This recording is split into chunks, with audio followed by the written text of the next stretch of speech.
عليه ونعوذ بالله من شرور أنفسنا ومن سيئات أعمالنا من يهده الله فلا مضل له ومن يضلل فلا هادي له وأشهد أن لا إله إلا الله وحده لا شريك له وأشهد أن محمدا عبده ورسوله أما بعد فإن خير الحديث كتاب الله وخير الهدي هدي محمد صلى الله عليه وسلم وشر الأمور محدثاتها وكل محدثة بدعة وكل بدعة ضلالة وكل ضلالة في النار. أعوذ بالله من الشيطان الرجيم. بسم الله الرحمن الرحيم. يا أيها الناس اتقوا ربكم الذي خلقكم من نفس واحدة وخلق منها زوجها وبث منهما رجالا كثيرا ونساء واتقوا الله الذي تساءلون به والأرحام إن الله كان عليكم رقيبا. يا أيها الذين آمنوا اتقوا الله حق تقاته ولا تموتن إلا وأنتم مسلمون. يا أيها الذين آمنوا اتقوا الله وقولوا قولا سديدا يصلح لكم أعمالكم ويغفر لكم ذنوبكم ومن يطع الله ورسوله فقد فاز فوزا عظيما.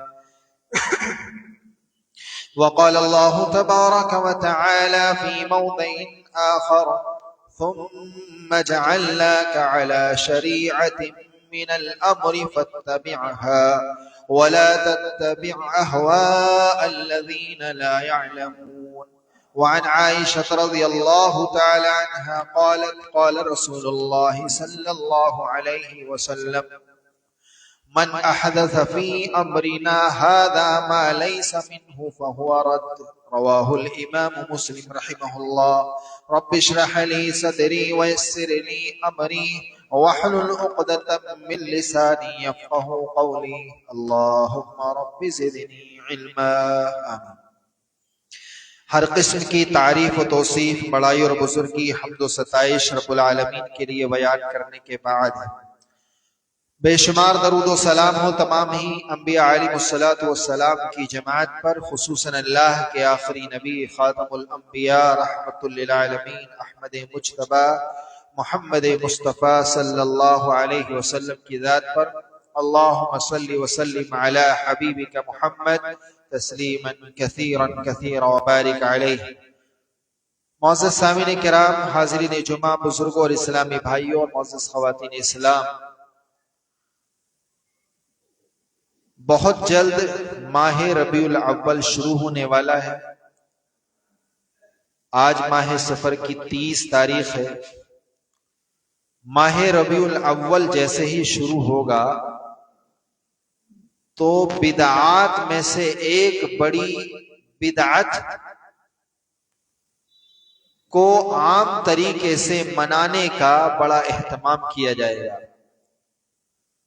اسی کے تعلق سے ہمارے آج کے اس خطبہ جمعہ میں عنوان ہے جشن عید میلاد النبی کی شرعی حیثیت. جشن عید میلاد النبی ہمارے آج کے دور کے اعتبار سے دیکھیں تو اب ہر سال نت نئے طریقوں سے منایا جاتا ہے. بہت سے تو ایسے طریقے اس میں پائے جاتے ہیں کہ جو منانے والوں کے یہاں بھی قابل گرفت ہیں، ان کے یہاں بھی قابل غور ہیں، لیکن افسوس کہ کوئی غور و فکر نہیں کرتا، اور ہر ایک رو میں اور ایک بہاؤ میں بہتا چلا جاتا ہے کہ اس کو کھانے پینے میں، شیطانی راستوں پر چلنے میں اپنی خواہشات کو غلط طریقے سے پورا کرنے میں مزہ آ رہا ہوتا ہے اور وہ اس میں بہہ کر کے وہ کام ثواب کی نیت سے کر رہا ہوتا ہے جو کام کبھی بھی نہ اللہ کے نبی علیہ الصلوۃ والسلام نے کیا، نہ اللہ کے نبی کے بعد میں آپ کے صحابہ میں سے کسی صحابی نے کیا، نہ اہل بیت میں سے کسی نے کیا، نہ ہمارے ائمہ اعظام میں سے کسی نے کیا،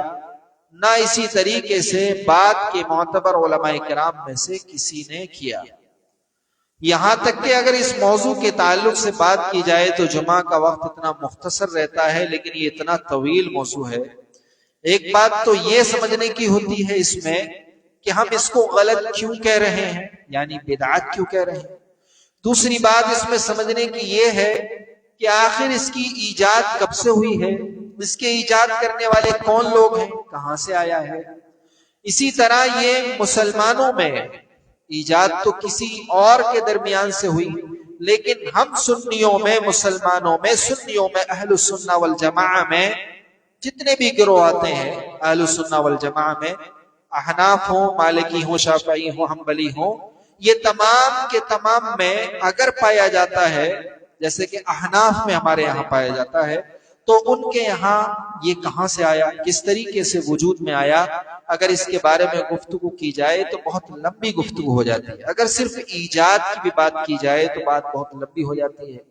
بہت ہی اختصار کے ساتھ چند باتیں میں آپ کے سامنے پہلے یہ رکھوں گا، کیونکہ میں نے عنوان رکھا ہے کہ جشن عید میلاد النبی کی شرعی حیثیت۔ تو پہلے تو ہمیں یہ جاننا چاہیے کہ شریعت کیا ہے۔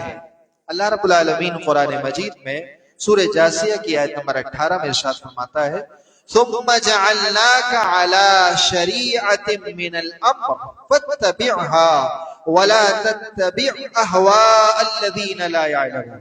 اللہ فرماتا ہے کہ اے نبی، ہم نے آپ کو اس امر دین کی شارع یا شاہراہ عام پر یا ایک واضح راستے پر لا کر کے کھڑا کر دیا ہے۔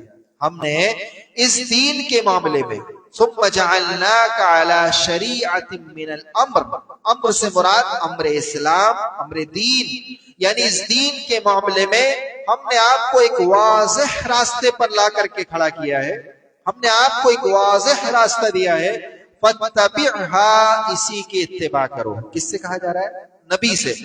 نبی سے کہا جا رہا ہے اسی شریعت کی اتباع کرو۔ ولا تتبع اهواء الذين لا يعلمون، جن کے پاس علم نہیں، ان کی طرح طرح کی احوا ہیں، خواہشات ہیں، ان کی اتباع نہ کرو، ان کے پیچھے نہ چلو۔ شریعت کا لفظ جو ہے، اسی سے ایک لفظ بولا جاتا ہے شارع۔ عربی زبان میں شاید لکھا بھی دیکھا ہو عرب وغیرہ کے علاقوں میں، شارع کا معنی ہوتا ہے الشارع العام، یعنی عام سڑک، ہائی وے یا نیشنل ہائی وے یا اس طریقے سے۔ تو شریعت کے اندر وہی الفاظ پائے جاتے ہیں۔ کیوں؟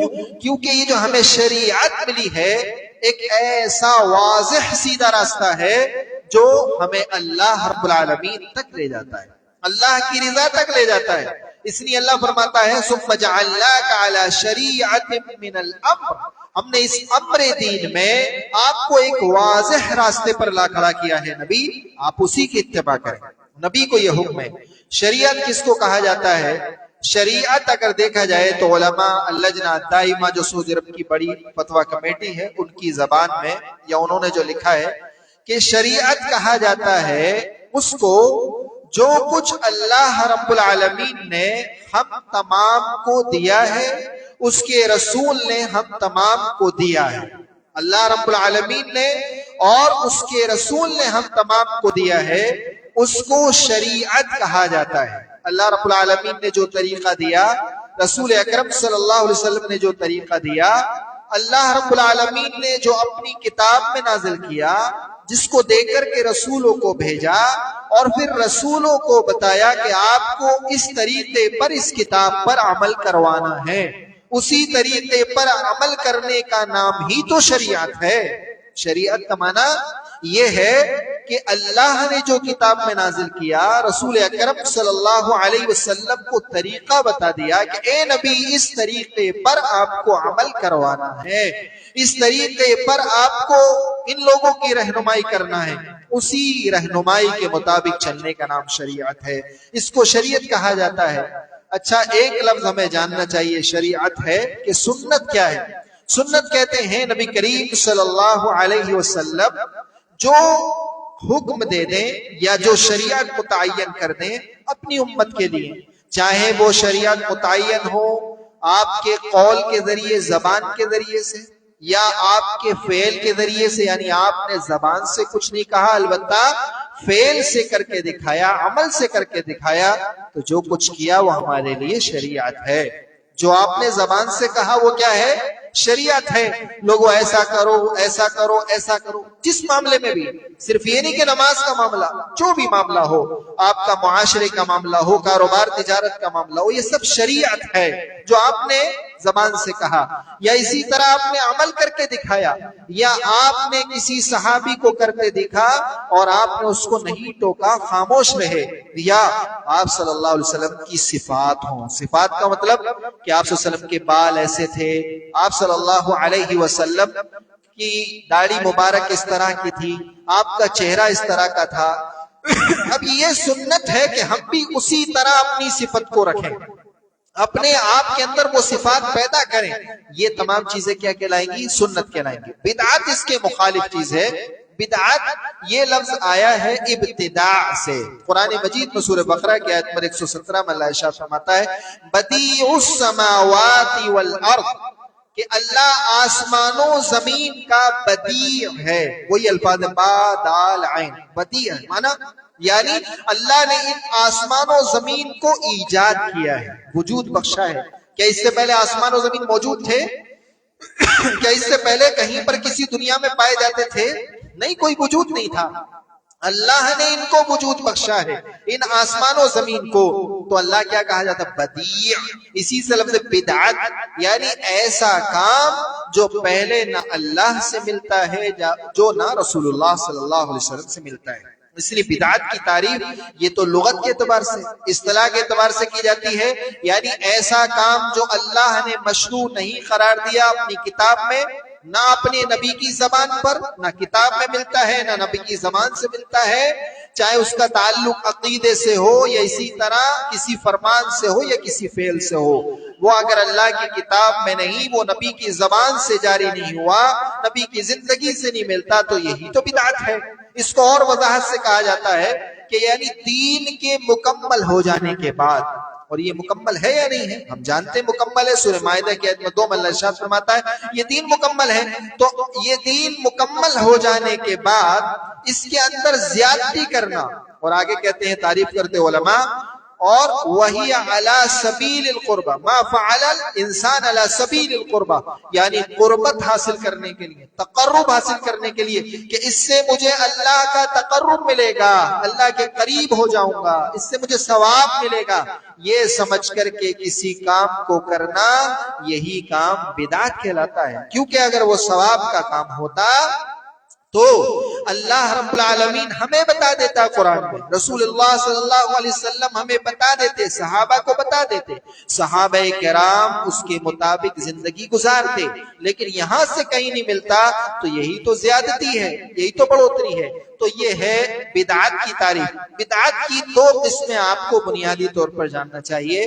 میں نے اسی کی مناسبت سے ہفتے کا درس رکھا ہے، اگر آپ شریک ہوں گے تو انشاءاللہ بدعات کی بہت باریک باریک قسموں کو آپ کو بتایا جائے گا کہ بدعات کو ہم کیسے پہچانیں، سنیچر کے دن انشاءاللہ عشاء کی نماز کے بعد۔ لیکن یہاں پہ مختصراً اگر اسی پر بیان کرتا تو پورا خطبہ نہیں بلکہ 1:30 بجے تک چلا جاتا بدعات کی پہچان کے تعلق سے۔ تو بدعات کی ایک قسم یہ ہے، ایک طرح سے قسم یہ کی جاتی ہے کہ ایک تو ہوتا ہے عادات میں کوئی چیز ایجاد کرنا، عادات میں کوئی چیز ایجاد کرنا۔ عادات کا مطلب مثال کے طور پر آپ راستے میں چل رہے ہیں، یا اسی طرح آپ کو کھانے پینے کا معاملہ ہے، آپ کے پہننے اوڑھنے کا معاملہ ہے، یہ عادات کہلاتے ہیں۔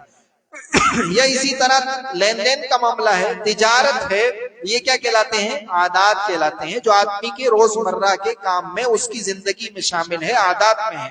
تو عادات میں اصول یہ ہے کہ اصل مباح ہوں گی تمام چیزیں جب تک کہ اس کی حرمت قرآن و سنت سے ثابت نہ ہو۔ مثال کے طور پر کھانے پینے میں تمام چیزیں آپ کے لیے حلال ہوں گی جب تک کہ کسی چیز کی حرمت قرآن و سنت سے ثابت نہ ہو۔ اب آپ کے لیے سب چیزیں حلال ہیں، آپ کے لیے سب جانور حلال ہیں، الا یہ کہ وہ جانور جن کی حرمت ثابت ہے قرآن سے یا حدیث سے۔ اللہ نے فرمایا کہ یہ نہ کھاؤ تو اب یہ نہیں کھاؤ گے، اللہ نے فرمایا کہ یہ نہیں پیو تو یہ نہیں پیو گے، شراب پینے کو منع کیا شراب نہیں پیو گے، خنزیر کھانے کو منع کیا خنزیر نہیں کھاؤ گے۔ تو عادات کے اندر اصل اباحت ہے، یعنی سب چیزیں جائز ہیں یہاں تک کہ کسی کی حرمت قرآن و سنت سے ثابت ہو جائے۔ یہ ہے اختراع فی العادات۔ ایک چیز کہلاتی ہے اختراع فی الدین او فی العبادات، دین میں یا اسی طرح عبادات میں کوئی چیز ایجاد کرنا، جیسے نماز ایک عبادت ہے، روزہ ایک عبادت ہے، اسی طرح حج عبادت ہے، ان کے اندر کوئی چیز ایجاد کرنا یہ اصلاً حرام ہے۔ کیا ہے؟ اصلاً حرام ہے، مگر یہ کہ وہ چیز ثابت ہو جائے اللہ کے رسول صلی اللہ علیہ وسلم سے۔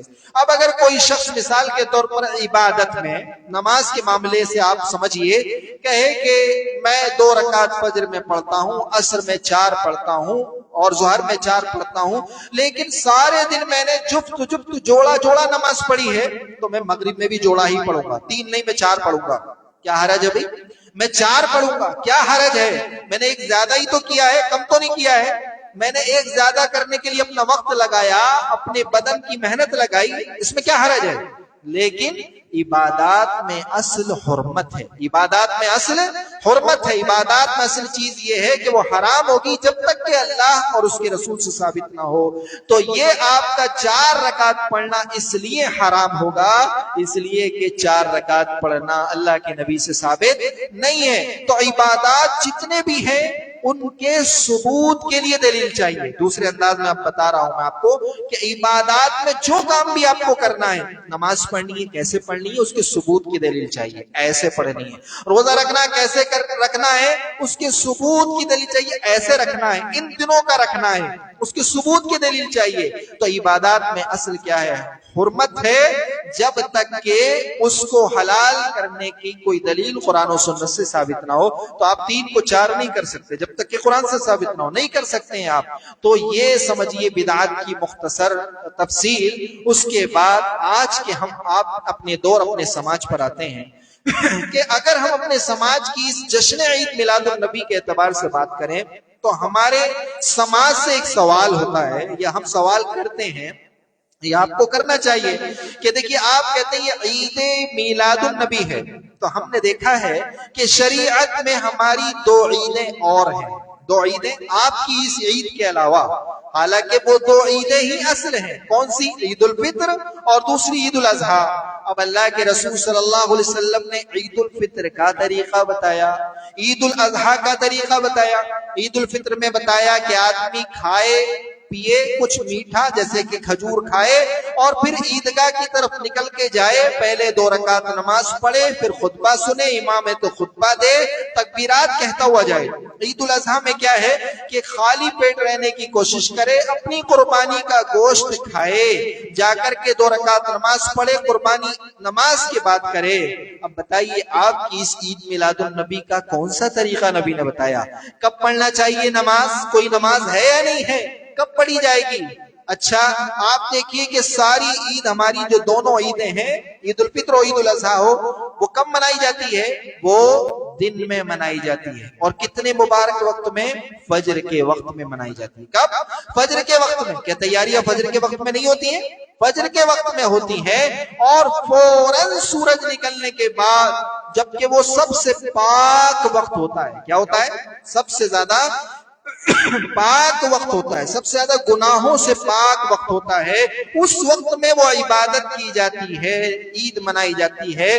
آپ دیکھیں کہ آپ کی عید میلاد النبی کا نبی نے کون سا وقت دیا ہے؟ وقت بتا دیں، طریقہ بتا دیں، کھانے پینے کا کب بتایا ہے یہ بتا دیں، پہلے کھاؤ گے یا بعد میں کھاؤ گے یا راستوں میں چلتے ہوئے جلوس میں کھاؤ گے، کب کھاؤ گے، کون سا طریقہ نبی نے بتایا ہے، یہ تمام چیزیں بتاتی ہیں کہ یہ عید میلاد النبی نبی سے ثابت نہیں ہے۔ اگر ہوتی تو یقیناً اس کا کوئی طریقہ نبی سے ثابت ہوتا۔ اللہ کے نبی علیہ السلام نے طریقہ عید کا دیا ہے، وہ کب دیا؟ صبح کا دیا۔ یہ کب منائی جاتی ہے؟ راتوں میں منائی جانے لگی ہے، اور رات کا وقت سب سے زیادہ گناہوں کا وقت ہوتا ہے، اور صبح کا وقت میں نے جیسے کہا سب سے زیادہ پاک وقت ہوتا ہے، اس وقت گناہ بہت کم ہوتے ہیں، جرائم بہت کم ہوتے ہیں۔ ایک انسان رات پر گناہ کر رہا ہو، صبح آتے آتے تھک کر کے وہ گناہ سے رک کر کے ایک طرف ہو جاتا ہے، اور اس وقت کو گناہ کے لیے نہیں چنتا ہے، چاہے کسی بھی طرح کا گناہ ہو۔ گناہ کے لیے کون سا وقت چنتا ہے؟ رات کا وقت۔ شراب ہو، زناکاری ہو، ڈول تاشے ہو، اور خرافات، چوری ہو، ڈکیتی ہو، رات کو آدمی چنتا ہے۔ صبح کے فجر کے وقت کو آدمی بہت ہی شاذ و نادر آپ دیکھیں گے کہ کوئی جرم کو انجام دیا جاتا ہو۔ تو بتائیے کہ شریعت نے عید میلاد النبی کا کون سا وقت دیا ہے، کیا طریقہ دیا ہے؟ ہمارے سماج میں ہمیں یہ سوال کرنا چاہیے، یہ سوال بتاتا ہے کہ اس کی حیثیت کیا ہے۔ تو اگر ہم حیثیت جانیں، اب اگر میں دلیلیں دینے لگوں تو وہ ایک الگ سے پورا خطبہ ہو جائے گا کہ ان کی دلیل یہ ہے، اس کا رد یہ ہے، ان کی دلیل یہ ہے، اس کا رد یہ ہے، ان کی دلیل یہ، اس کا رد یہ، سب کا رد موجود ہے۔ کوئی بھی دلیل صحیح انداز سے ان کی طرف سے پیش نہیں کی جاتی ہے۔ اور یہیں پر ایک بات میں کہہ دوں، بہت بڑی بات ہے، بہت بڑا جملہ ہے یہ، آپ اس کو یاد رکھیں کہ اس پر کوئی بھی بندہ آگے آ کر کے ہمت نہیں کر سکتا کہ وہ 4 صدی ہجری سے پہلے عید میلاد النبی کا ثبوت کسی زمانے میں دکھا دے۔ کون سی 4 صدی؟ اچھا 4 صدی ہجری کون سی ہجری ہوتی ہے؟ جب تک اللہ کے نبی، صحابہ، تابعین، تمام کے تمام سب چلے گئے، ہمارے ائمہ بھی چلے گئے، یہ امام بخاری لکھنے والے، مسلم، یہ تمام کے تمام چلے گئے۔ اس سے پہلے کسی کی طرف سے بھی آپ نہیں دکھا سکتے کہ کبھی عید میلاد النبی منایا گیا ہو۔ یہ ایک طرح سے ہم علماء الحدیث کی طرف سے چیلنج ہے، کوئی لا کر کے دکھائے 4 صدی ہجری سے پہلے سیرت النبی میں مولانا سید سلیمان ندوی وہ الگ ہے، وہ شخص الگ ہے، سلیمان ندوی یہ الگ ہے، ایک عالم ہے باقاعدہ احناف کے، حنفیوں کے۔ سیرت النبی میں وہ فرماتے ہیں کہ اس کی ایجاد 4 صدی ہجری میں ہوئی ہے۔ اچھا کیسے ایجاد ہوئی ہے میں آگے بتاؤں گا۔ تو بہرحال ہمارا جو یہ سماج ہے، ہمارا سماج اس کو یاد رکھے کہ یہ جو دلیلیں دیتا ہے اس پر کوئی دلیل صحیح انداز سے نہیں پیش کی جاتی ہے۔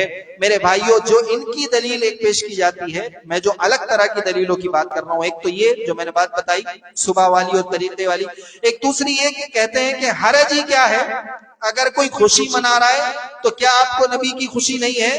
کیا آپ کو نبی کے پیدائش کی خوشی نہیں ہے؟ کیا آپ کو نبی کے آنے کی خوشی نہیں ہے؟ اس میں کیا حرج ہے کوئی منا رہا ہے؟ تو میرے بھائیوں، یہ جو جملہ ہے، یہ جو کہا جاتا ہے کہ کیا حرج ہے، یہ کہنا ہی خود ایک بہت بڑا حرج ہے، یہ کہنا ہی خود ایک بہت بڑا حرج ہے۔ اب اگر یہ دیکھا جائے کہ کیا حرج ہے تو ایک دو مثالیں میں آپ کے سامنے دوں۔ اللہ کے نبی علیہ السلام کی صحیح بخاری، صحیح مسلم وغیرہ کی روایت میں ہے کہ اللہ کے نبی علیہ السلام کو بتایا گیا جبرائیل کے ذریعے کہ ایک شخص نے قربانی کر لی ہے عید کی نماز سے پہلے۔ دیکھیے عید کا دن ہے، قربانی کا دن ہے، آپ بھی کریں گے، سب کریں گے، تو اس شخص نے کب کر لی ہے؟ نماز سے پہلے۔ ارے بھی قربانی تو کرنا تھا، چاہے پہلے کرو یا بعد میں کرو، لیکن اللہ کے نبی علیہ السلام کو بتایا گیا تو آپ نے کیا فرمایا؟ جس نے نماز سے پہلے قربانی کر لی اس کو چاہیے کہ وہ دوبارہ قربانی کرے۔ یہ واقعہ بڑا مشہور ہے، تفصیل کے ساتھ بیان کیا جاتا ہے عید الاضحیٰ کے موقع سے۔ تو آپ نے کہا تھا کہ چلو تم یہ چھوٹا سا بچہ ہی کر لو، تمہارے بعد کسی کے لیے جائز نہیں ہوگا، وہ وہی تو واقعہ ہے۔ تب بتائیے کہ عید کا دن ہے، قربانی کا دن ہے، کھانے پینے کا دن ہے، اس نے تھوڑا پہلے کر لیا تو کیا حرج ہے؟ اس نے تھوڑا پہلے کر لیا تو کیا حرج ہے؟ نہیں میرے بھائی، بہت بڑا حرج ہے۔ کیا حرج ہے؟ اس لیے کہ وہ نبی کا طریقہ نہیں ہے، نبی نے نہیں دیا ہے وہ طریقہ، بہت بڑا حرج ہے۔ اسی طرح اللہ کے رسول صلی اللہ علیہ وسلم کے صحیح بخاری میں حضرت عبداللہ بن عباس رضی اللہ تعالیٰ عنہ فرماتے ہیں کہ اللہ کے رسول عید الفطر میں نکلے، آپ نے عید گاہ آ کر کے 2 رکعت نماز پڑھائی، نہ اس سے پہلے کوئی نماز پڑھی نہ اس سے بعد میں کوئی نماز پڑھی، نہ اذان ہے نہ تکبیر ہے، آپ نے نہ پہلے کوئی سنت نہ بعد میں کوئی سنت، 2 رکعت عید کی نماز۔ نماز. ایک مرتبہ حضرت علی رضی اللہ تعالیٰ عنہ کے بارے میں ایک روایت ملتی ہے, بہت زیادہ صحیح ہو میں یہ تو نہیں کہتا, لیکن البتہ ان صحیح روایات سے, صحیح بخاری کی روایات سے ملتی جلتی ہے, تو بات تو صحیح ہے. تو حضرت علی نے دیکھا کہ ایک شخص نماز پڑھ رہا ہے عید کی نماز سے پہلے. حضرت علی نے اس کو روکا, بھئی کیا حرج ہے, کیوں روک دیا؟ عید کی جگہ, عید کی جو جگہ ہے, جو مصلی ہے, یا آپ کی کئی مسجد ہو یا باہر کی عیدگاہ ہو, کوئی جنگل کی نماز پڑھنے کی جگہ ہے, اس کا بھی احترام ہے. تو اگر کوئی شخص آیا ہے تو نماز ہی تو پڑھ رہا ہے, وہ کوئی ڈانس تو کر نہیں رہا وہاں پہ, وہ کوئی اور خرافات تو کر نہیں رہا, تو کیوں روکا حضرت علی رضی اللہ تعالیٰ نے اس کو 2 رکعت پڑھنے سے؟ بھئی 2 رکعت پڑھ رہا ہے, کیوں روک دیا؟ اس لیے روک دیا, حرج ہے بہت بڑا. کیا حرج ہے؟ ایک حرج میں بڑا حرج ہے کہ یہ اللہ کے نبی علیہ الصلوۃ والسلام سے ثابت نہیں ہے. حضرت عبداللہ بن عباس کہتے ہیں صحیح بخاری کی روایت میں, آپ نے پہلے کوئی نماز پڑھی نہ بعد میں نماز پڑھی, تو یہ حرج ہے. وہ 3 لوگوں کا واقعہ صرف اشارہ کر دوں. ایک نے کہا تھا کہ میں کبھی اب روزے نہیں چھوڑوں گا, ایک نے کہا میں ہمیشہ پوری رات جاگوں گا, ایک نے کہا کبھی شادی نہیں کروں گا.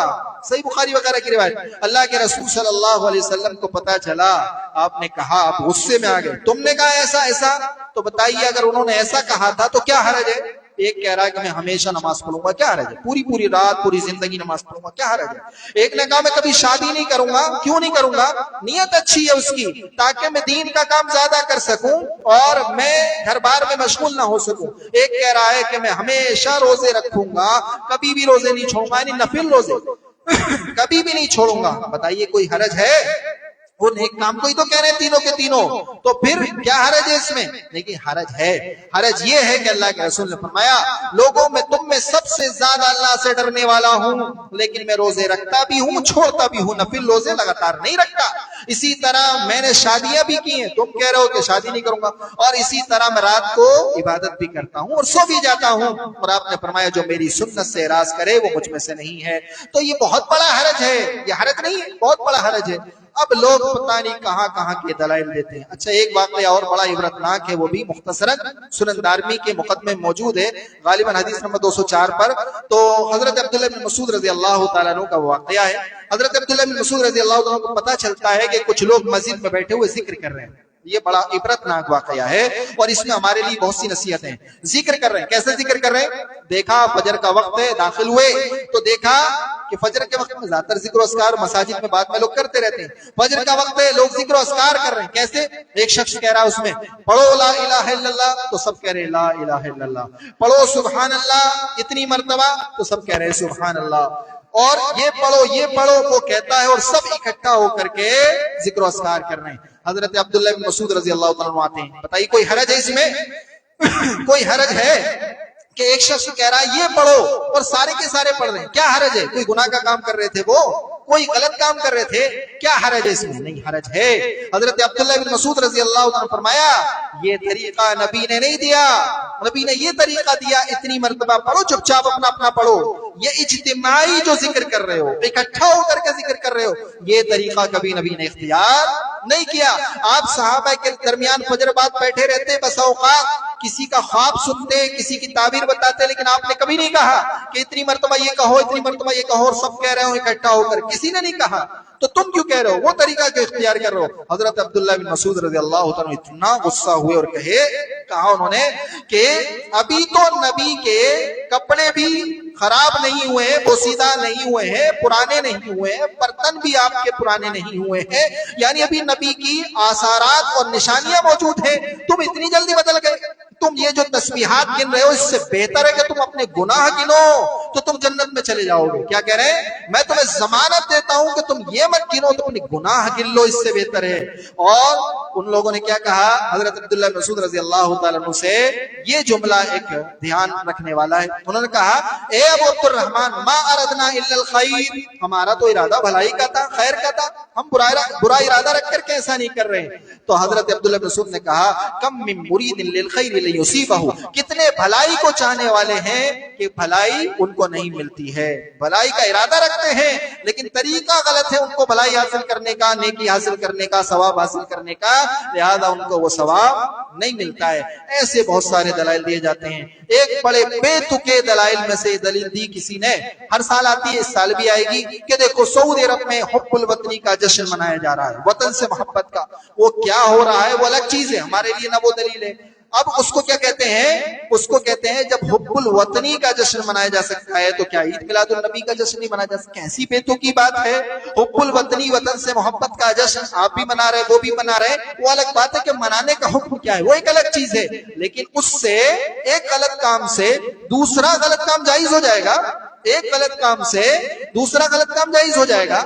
مثال کے طور پر چوری کو جائز کر کے کیا زناکاری بھی جائز ہو جائے گی؟ مثال کے طور پر ایک مثال ہے، تو ایک غلط کام کو جائز کر کے آپ دوسرا کام جائز کر لیں گے۔ اسی طرح بعض فوٹو بھیجتے ہیں کہ دیکھو وہاں جشن منایا جا رہا ہے، عید میلاد النبی منائی جا رہی ہے، جھوٹے فوٹو ہوتے ہیں، اس میں جب دیکھو صحیح کر کے تو لکھا ہوتا ہے عید الاضحیٰ مبارک، ان کے کیک پر لکھا ہے عید الاضحیٰ مبارک۔ پھر میں نے معلوم کیا، وہاں کے لوگوں سے بتایا کہ یہاں پر کھانے وانے تو اتنی جلدی بنتے نہیں ہیں، تو ان کا طریقہ یہ ہے کہ وہ کیک وغیرہ کاٹ کر کے فوری طور پر کھا لیتے ہیں، بھوکے ہوتے ہیں تو وہ کھا لیتے ہیں، فجر کی نماز پڑھنے آتے ہیں، وہیں پر نماز پڑھتے ہیں، کچھ کھایا نہیں ہوتا ہے تو اپنا وہ اس طرح سے کیک وغیرہ کھا کے پھر بعد میں قربانیوں کی گوشت کھاتے ہیں، اس میں لکھا ہے عید الاضحیٰ مبارک، لیکن نفرت اتنی بھر گئی ہے ان کے تعلق سے کہ دیکھو کیک کاٹ رہے ہیں، وہ بھی جشن عید میلاد النبی منا رہے ہیں۔ ایسے بیتوقی دلائل، آدم علیہ السلام کا جشن منایا اللہ نے، یہ بھی دلیل دی جاتی ہے کیا کہ فرشتوں کو سجدہ کرنے کا حکم دیا تو جشن ہی تو تھا۔ استغفر اللہ، کیسی دلائل، کیسے دلائل! جب آدمی کے پاس کوئی مضبوط دلیل نہ ہو تو ایسے بیتوکے دلیل دیتا ہے کہ آدم علیہ السلام کا جشن منایا، سجدہ کرنے کا حکم۔ میرے بھائیو، یہ تمام دلائل بکواس ہیں، بالکل بے بنیاد ہیں اور بے حیثیت ہیں۔ کچھ دلائل کیسے دیے جاتے ہیں؟ حدیث کے نام پر، کبھی دھوکے میں نہ پڑیں، جیسے کہ من سن سنۃ فی حسنۃ، ایک یہ دلیل دی جاتی ہے۔ اب اس کو میں بیان کروں تو بہت وقت لگ جائے گا، میں بتانا چاہتا ہوں یہ ایجاد کہاں سے ہوئی، بڑے اختصار کے ساتھ 2-4 منٹ میں یہ بتانا چاہتا ہوں یہ ایجاد کہاں سے ہوئی۔ دیکھیے یہ جو ایجاد ہوئی ہے، اس کو ایجاد کرنے والے ہیں دراصل فاطمی خلفاء۔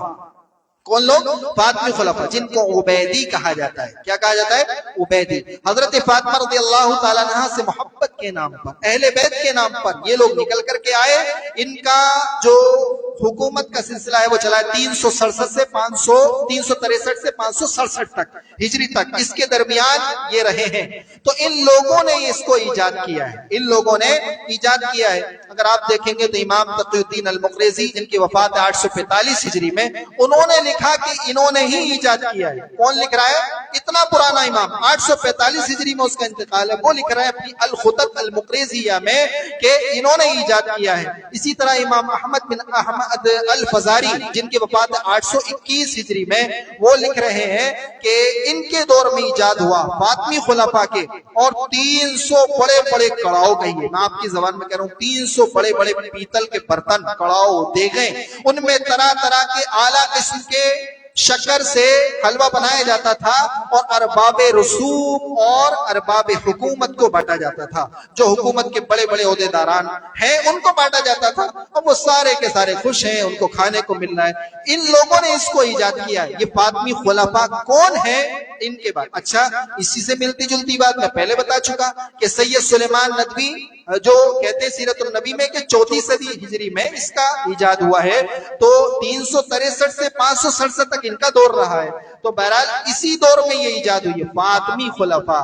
یہ مسلمان ہیں، یہ کون لوگ ہیں؟ یہ اللہ کے رسول سے محبت کرنے والے ہیں۔ آئیے دیکھیے البدایہ والنہایہ، تاریخ کی مشہور عظیم کتاب، کہ کوئی بھی تاریخ لکھی جاتی ہے تو آپ اس میں اس کا حوالہ ضرور دیکھ لیں۔ کس کی کتاب ہے یہ؟ حافظ ابن کثیر رحمہ اللہ، جن کی تفسیر ابن کثیر رحمہ اللہ، تفسیر ابن کثیر ہے۔ اتنی بڑی کتاب، اتنی بڑی تاریخ میں کیا لکھا ہے؟ مختصراً اس کو بتا رہا ہوں، بہت بڑا الزام ہے اس پر، بہت بڑا الزام۔ اتنا بڑا الزام، اتنی بڑی بات کوئی ایسے نہیں کہتا، یقیناً وہ ان کے اندر پایا جاتا ہے۔ وہ کہتے ہیں یہ فاطمی خلفاء، کہتے ہیں ھذا الحاکم بمصر، یہ مصر میں، یہ مصر سے ہی چلا تھا، حضرت عثمان کو بھی شہید کرنے والے یہیں سے آئے تھے، فتنہ پھیلانے والے جو آج تک فتنہ پھیلا رہے ہیں سماج میں، آج تک۔ تو ھذا الحاکم بمصر، کہہ رہے ہیں کہ یہ حاکم جو مصر میں ہے، ہوا وسلفہ، وہ بھی اور اس کے پچھلے لوگ بھی، سارے کے سارے کیا ہیں؟ کہہ رہے ہیں کفار ہیں، فاسق ہیں، زندیق ہیں۔ انہوں نے اللہ کی شریعت کو معطل کر دیا، انہوں نے شرمگاہوں کو حلال کر دیا، شراب کو حلال کر دیا، خون بہایا، انبیاء کو گالی دی، ربوبیت کا دعویٰ کیا، سب لکھا ہوا البدایہ والنہایہ میں۔ واللہ مجھے ایسا ہوا جب میں نے اس کو پڑھا کہ یہ ہے بھی یا نہیں ہے، میں نے البدایہ والنہایہ عربی کی اوریجنل کھولی تو دیکھا بالکل یہی عبارت لکھی ہوئی ہے۔ الحمدللہ ہماری طرف سے پیش کیا جانے والا ایک ایک حرف آپ کو ایسی مل جائے گا کہ آپ دیکھیں گے کہ البدایہ والنہایہ میں ایسی لکھا ہوا ہے۔ اسی طرح فتاوی ابن تیمیہ میں فتاوی ابن تیمیہ جو فتاوی ابن تیمیہ مجموع فتاوی ابن تیمیہ کے نام سے ہے، وہ لکھتے ہیں کہ ان کا نسب کیا ہے، ان کا نسب، ان کا خاندان ان فاطمیوں کا کہاں سے چلا ہے۔ کہتے ہیں ان کا خاندان مطعون ہے، یعنی یہ خاندانی طور پر فاطمہ رضی اللہ تعالیٰ عنہ کی طرف منسوب کرتے ہیں، حالانکہ جھوٹا دعویٰ ہے، یہ ان کی طرف منسوب نہیں ہے بلکہ ہم حقیقت میں فاطمہ سے محبت کرنے والے ہیں۔ کہتے ہیں کہ یہ تمام علماء کے اتفاق سے لکھا گیا ہے۔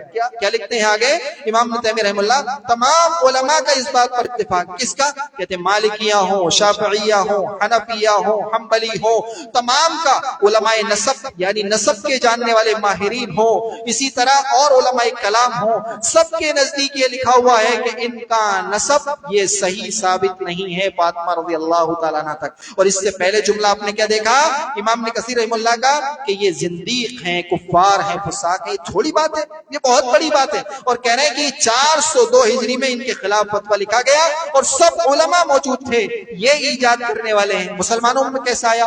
عمر بن محمد ایک شخص ہے جو عراق کے موصل میں ہوتا تھا، جس کو عمر ملا کہا جاتا ہے، کوئی تھا اتنا معروف و مشہور نہیں ہے، اس نے دیکھا ہوگا اس علاقے میں منایا جاتا ہے، اس نے پہلے منانا شروع کیا اور مناتے مناتے پھر کیا ہوا، یہ موصل میں ہے۔ آپ دیکھیں گے عراق کا نقشہ تو ادھر موصل ہے اور ادھر اربل ہے، آج کے دور کے اعتبار سے اربل اور عربی کے اعتبار سے اربل، اربل کے نام سے آپ کو مل جائے گا، تقریباً 80 کلومیٹر کا دونوں میں فاصلہ ہے۔ اربل پہلے سے راجدھانی چلتی آئی ہے، آج کردستان کی غالباً راجدھانی ہے۔ تو ادھر موصل، یہ عمر بن محمد ملا، یہ موصل کا رہنے والا، اس نے پہلے منانا شروع کیا، اس کی وفات 570 ہجری میں، یعنی ان فاطمیوں سے یہ لے کر کے آیا اور منانا شروع کیا۔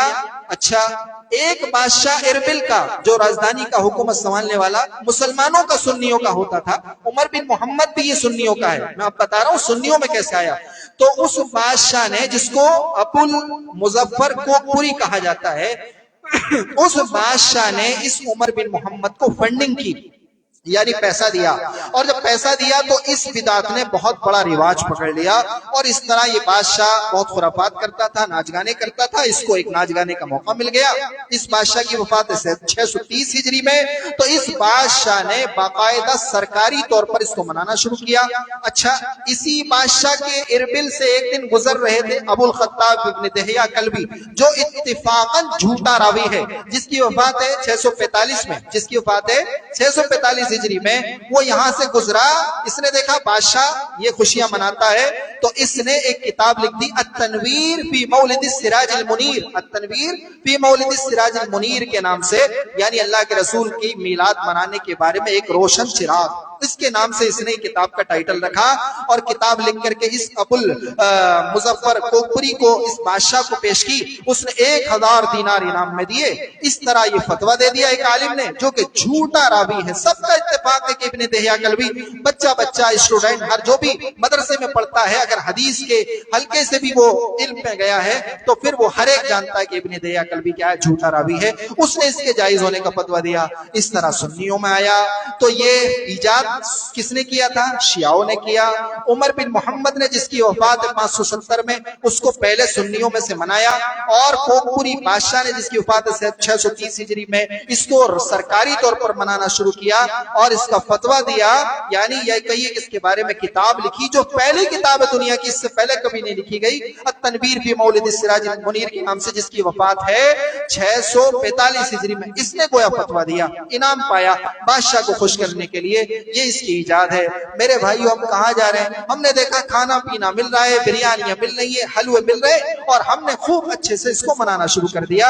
یہ تو دیکھو کہ ابو بکر نے نہیں منایا، عثمان نے نہیں منایا، عمر نے نہیں منایا، خود علی نے نہیں منایا، حسن حسین نے نہیں منایا، کسی نے نہیں منایا رضی اللہ تعالیٰ عنہم اجمعین۔ اس دن کیا ہوا تھا جس دن یہ خوشیاں مناتے ہیں؟ اگر اس پر بیان کریں تو مزید ایک اس پہ بیان ہونا چاہیے، یا ایک خطبہ ہونا چاہیے، تو تب جا کر کے ہو پائے گا کہ اللہ کے رسول پر کیا گزری تھی، اور ہم بڑے خوشیاں مناتے ہیں۔ انشاءاللہ اللہ نے توفیق دی تو اس کو بیان کریں گے۔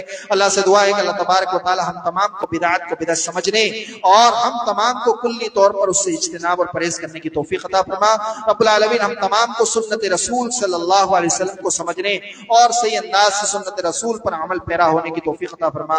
ہم تمام کو موحد بنا دے، شرک و بدعت سے دور فرما دے، جو مقروض ہیں ان کے لیے آسانیاں فرما دے۔